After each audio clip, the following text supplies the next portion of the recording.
வணக்கம். இன்றைய முக்கிய செய்திகள். புதுச்சேரி மாநிலம் காரைக்கால் அடுத்த திருநள்ளாறில் உள்ள உலக பிரசித்தி பெற்ற ஸ்ரீ தர்பாரணேஸ்வர சுவாமி தேவஸ்தானம் ஸ்ரீ சனி பகவான் ஆலயத்தில் பைரவ அஷ்டமியை முன்னிட்டு பைரவருக்கு சிறப்பு அபிஷேகம் மற்றும் தீப ஆராதனை நடைபெற்றது. கார்த்திகை மாத தேய்பிறை அஷ்டமி பைரவரின் ஜென்ம தினமானதால் பைரவருக்கு சிறப்பு அபிஷேகம் மற்றும் மகா தீப ஆராதனை நடைபெற்றது. தொடர்ந்து பல வண்ண மலர்களால் அலங்காரம் செய்து ஸ்ரீ பைரவருக்கு சகஸ்ரநாம அர்ச்சனையும் மகா தீப ஆராதனையும் நடைபெற்றது. மேலும் ஜென்ம தினமான கூடிய பைராஷ்டமி தின பூஜையில் தர்மபுர ஆதீன கட்டளை விசாரணை ஸ்ரீமத் சட்டநாத தம்பிரான் சுவாமிகள், ஆலய நிர்வாக அதிகாரி அருணகிரிநாதன் உள்ளிட்ட ஏராளமான பக்தர்கள் ஸ்ரீ பைரவரை தரிசித்து அருள் பெற்றனர்.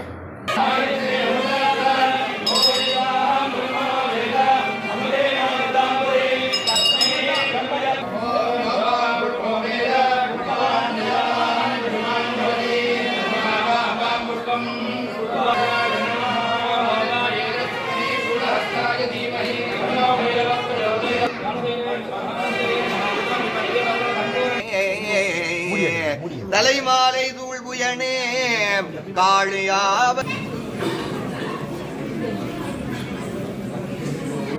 காரைக்கால் அடுத்த நிரவி மெயின் ரோட்டில் உள்ள தனியார் தங்கும் விடுதியில் இளைஞர்கள் சிலர் கஞ்சா விற்பனை செய்வதாக நிரவி காவல் நிலைய போலீசாருக்கு ரகசிய தகவல் வந்தது. இதனையடுத்து போலீசார் அந்த ஹோட்டலில் சோதனை செய்தபொழுது ஒரே அறையில் 8 இளைஞர்கள் கஞ்சா போதையில் கஞ்சா விற்பனை செய்து வந்தது தெரிய வந்தது. இதனையடுத்து அவர்களை பிடித்து சோதனை செய்தபொழுது பள்ளி மற்றும் கல்லூரி மாணவர்களுக்கு விற்பதற்காக கஞ்சா பொட்டலங்களை எடை பார்க்கும் கருவி மூலம் தயார் செய்து வந்தது கண்டுபிடிக்கப்பட்டது. தொடர் விசாரணையில் காரைக்காலை சேர்ந்த கிருத்திக் ரோஷன், கிருஷ்ணகுமார், ஆதில், ரபீக், சாகுல் அகமத், ஷாரன் இஸ்மாயில், அந்தோனி, ஷகில் ஆகியோர் என்பது தெரிய வந்தது. தொடர்ந்து அவர்களை சோதனை செய்ததில் 8 நபரிடம் பல்வேறு எடை கிராமங்களை கொண்டு ரூபாய் 30,000 மதிப்பிலான பாலித்தீன் பைகளில் சுமார் 260 கிராம் கஞ்சா பொட்டலங்கள் இருப்பது கண்டுபிடிக்கப்பட்டது. தொடர்ந்து 8 பேரையும் கைது செய்து கஞ்சா பொட்டலங்கள், 7 செல்போன்கள், 4 விலை உயர்ந்த இருசக்கர வாகனங்கள் கஞ்சா விற்பனைக்காக பயன்படுத்தப்பட்டு எடை பார்க்கும் கருவி மற்றும் ரூபாய் 7,500 பணம் பறிமுதல் செய்யப்பட்டு காரைக்கால் நீதிமன்றத்தில் ஆஜர்படுத்தப்பட்டு சிறையில் அடைக்கப்பட்டனர்.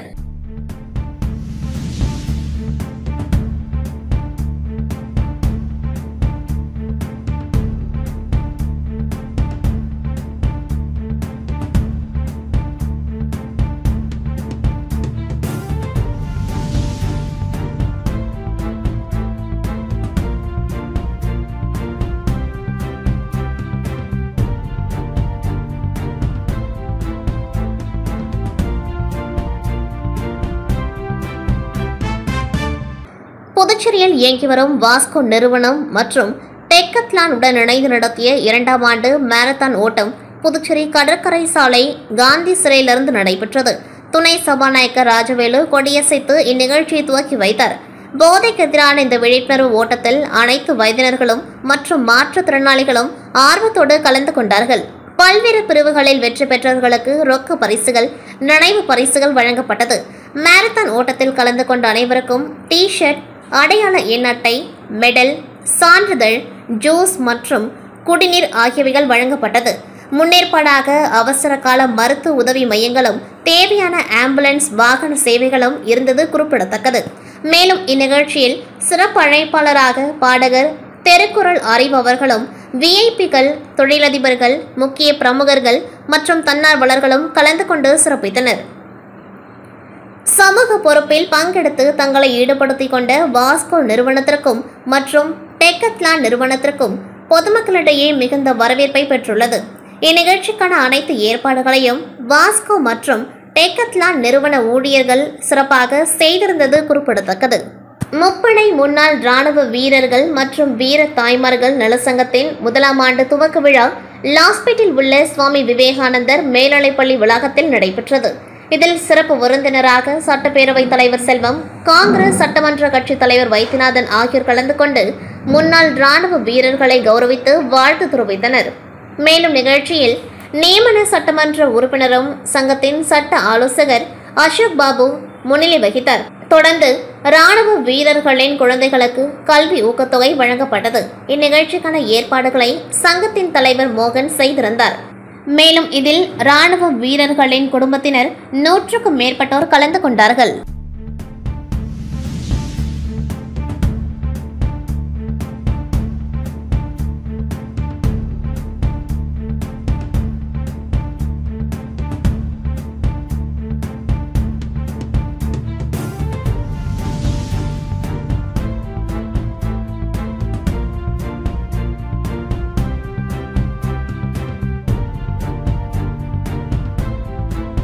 தமிழக முதலமைச்சர் உதயநிதி ஸ்டாலின் பிறந்தநாளை ஒட்டி உழவர்கரை தொகுதியில் திமுக சார்பாக நலத்திட்ட உதவிகள் வழங்கப்பட்டது.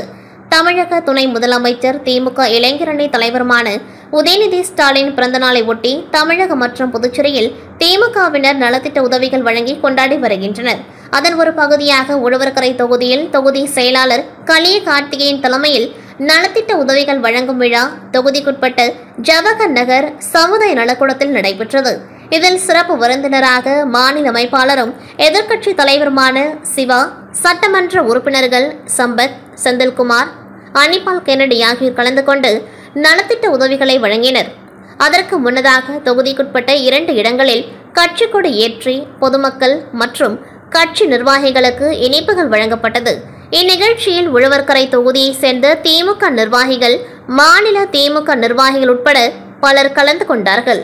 தமிழ்நாடு துணை முதலமைச்சர் உதயநிதி ஸ்டாலினின் பிறந்தநாளை ஒட்டி கடலூர் மாநகர திமுக மற்றும் கடலூர் மாநகர திமுக விளையாட்டு மேம்பாட்டு அணி சார்பில் மாநில அளவிலான பெண்களுக்கான கபடி போட்டி கடலூர் அண்ணா விளையாட்டு மைதானத்தில் நடைபெற்ற இக்கபடி போட்டியினை திமுக மாவட்ட பொருளாளர் MRK கதிரவன் துவக்கி வைத்தார். திமுக மாவட்ட பொருளாளர் MRK P கதிரவன் துவக்கி வைத்தார். 30 அணிகள் கலந்து கொண்ட இப்போட்டியில் சென்னை ஜோசப் கல்லூரி முதல் பரிசை வென்றது. ஒட்டன்சத்திர மதர் தெரசா கல்லூரி 2ஆம் பரிசை வென்றது. வெற்றி பெற்றவர்களுக்கு கடலூர் மாநகராட்சி மேயர் சுந்தரி ராஜா கோப்பை மற்றும் பரிசுத் தொகைகளை வழங்கினர். இந்நிகழ்ச்சியில் கடலூர் மாநகர செயலாளர் ராஜா மற்றும் மாமன்ற உறுப்பினர்கள், நிர்வாகிகள் கலந்து கொண்டார்கள்.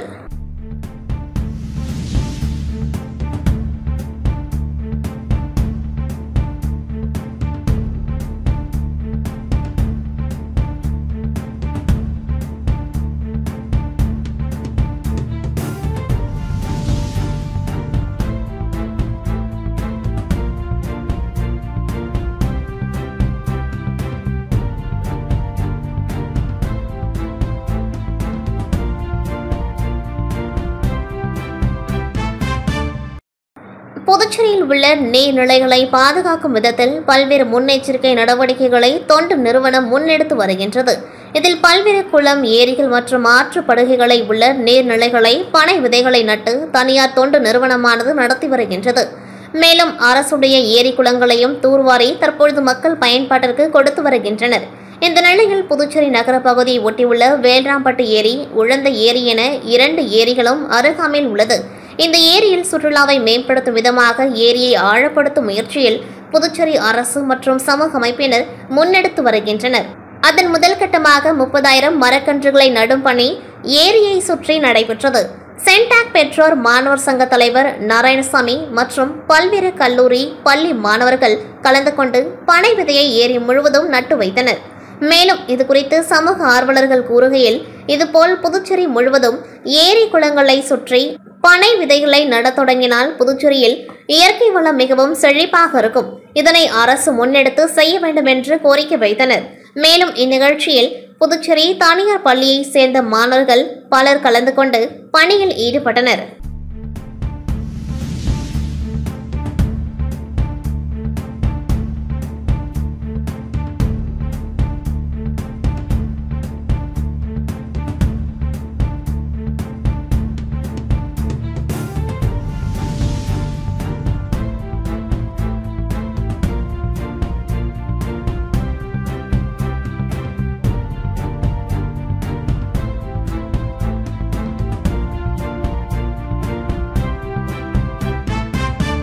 அகில பாரதிய கிராஹக் பஞ்சாயத்து நுகர்வோர் விழிப்புணர்வு இயக்கத்தின் 51ஆம் ஆண்டு விழா புதுச்சேரி லெனின் வீதி கீர்த்தி மஹாலில் நடைபெற்றது. இந்நிகழ்ச்சிக்கு தமிழ்நாடு டாக்டர் அம்பேத்கர் சட்ட பல்கலைக்கழக துணைவேந்தர் பேராசிரியர் டாக்டர் சந்தோஷ்குமார் தலைமை தாங்கினர். புதுச்சேரி முன்னாள் நீதிபதி மோகன்தாஸ், தொழிலதிபர் புகழ் முருகன் ஆகியோர் முன்னிலை வகித்தனர். இதில் சிறப்பு விருந்தினராக சபாநாயகர் செல்வம், சட்டமன்ற உறுப்பினர் வி.பி. ராமலிங்கம் ஆகியோர் கலந்து கொண்டு சிறப்புரையாற்றினர். முன்னதாக சுற்றுச்சூழல் மற்றும் நுகர்வோர் விழிப்புணர்வு ஊர்வலத்தை சிறப்பு அதிகாரி மற்றும் கூடுதல் சார்பு நீதிபதி டாக்டர் ராஜசேகர் கொடியசைத்து துவக்கி வைத்தார். அதனைத் தொடர்ந்து வட தமிழ்நாடு மாநில தலைவர் வெங்கட்ராமன் வரவேற்புரை நிகழ்த்தினார். இணை செயலாளர் அர்ஜுன கிருஷ்ணராம் துவக்க உரையாற்றினார். புதுச்சேரி மற்றும் கடலூர் மாவட்ட பொறுப்பாளர் ரமேஷ் இயக்கத்தின் வேலைகளும் அதன் வெற்றிகள் குறித்தும் சிறப்புரையாற்றினர். இதில் நுகர்வோர் கல்வியின் அவசியத்தை உணர்த்த மத்திய மாநில அரசுகள் அனைத்து கல்வி நிறுவனங்களில் நுகர்வோர் குழுக்களை ஏற்படுத்தி அதனை கல்வித்துறை மூலம் செயல்பட வைக்க வேண்டும். மேலும் தள்ளுவண்டி உணவகங்கள், சாலையோர உணவகங்களின் தரத்தை பொதுமக்கள் அறிந்து கொள்ளும் வகையில் உணவு பாதுகாப்பு துறை மூலம் தர வகைகள் நிர்ணயம் செய்ய வேண்டும் உள்ளிட்ட பல்வேறு தீர்மானங்கள் நிறைவேற்றப்பட்டது. அதனைத் தொடர்ந்து நிகழ்வின் அவசியம் குறித்து தேன் பாரத் அமைப்பு செயலாளர் சுந்தர் சிறப்புரையாற்றினர். இதில் அகில பாரதிய கிராஹக் பஞ்சாயத்து நுகர்வோர் விழிப்புணர்வு இயக்கத்தின் நிர்வாகிகள் திரளாக கலந்து கொண்டார்கள்.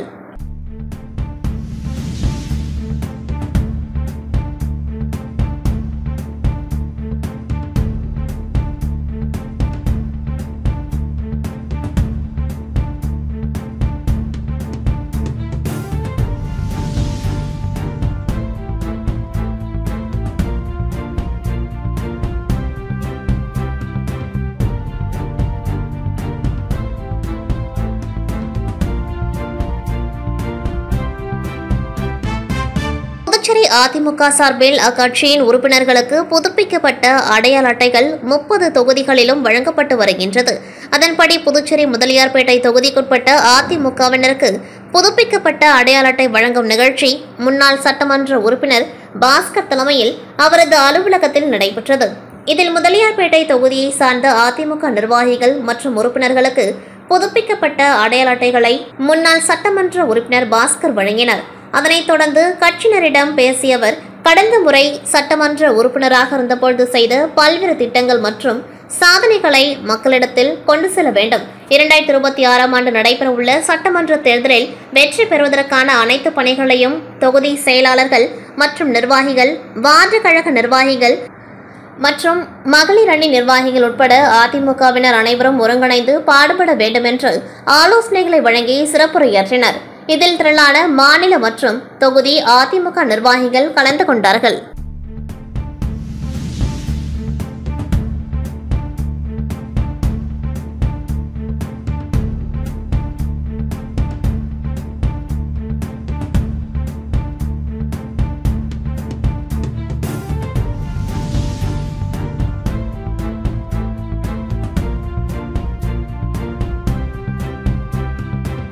இத்துடன் செய்திகள் நிறைவடைகின்றது. நன்றி, வணக்கம்.